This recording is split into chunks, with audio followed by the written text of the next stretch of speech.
And as you know, ABC News is always looking for ways to bring American jobs back to America. So this week, it was shocking to learn so many great infrastructure projects are underway in America, rebuilding bridges and roads in American cities, but they've hired Chinese firms and Chinese workers. Why?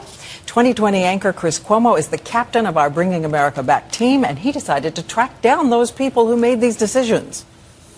Rebuilding America's crumbling infrastructure is now a priority.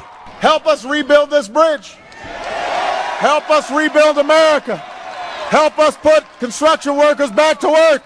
In New York, a $400 million renovation of the Alexander Hamilton Bridge. In California, a whopper, a $7.2 billion new bridge to connect San Francisco and Oakland. And in Alaska, a proposed $190 million bridge project. Sounds like a great opportunity for government spending to actually lead to real jobs. The problem? Much of the work is going to Chinese government-owned contracting firms. When we're subsidizing jobs in China, we're not creating any wealth in the United States. In Alaska, outraged union workers took to the airwaves with an obvious point. This is not the time to send more jobs to China. Our tax dollars will provide hundreds of jobs there, not at home.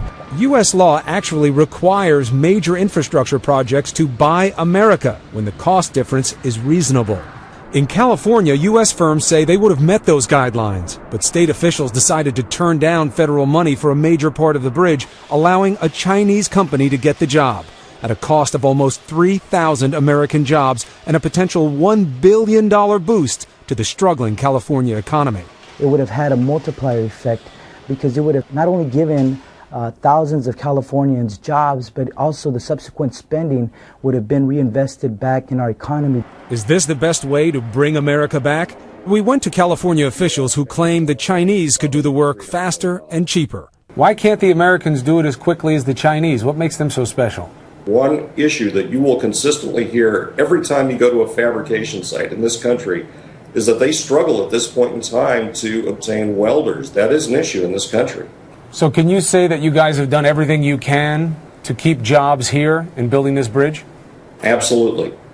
But would American companies have done it, Chris, for a little less money and tried to race it along? The U.S. firms say absolutely. They say they could have done this job. And there's a bigger point here. It's not a level playing field. The Chinese firms are state-owned. They don't pay their workers as much. That's why the Buy America laws were passed. If states can get around them, Diane, we'll never bring America back. You have to enforce the rules to let American companies play.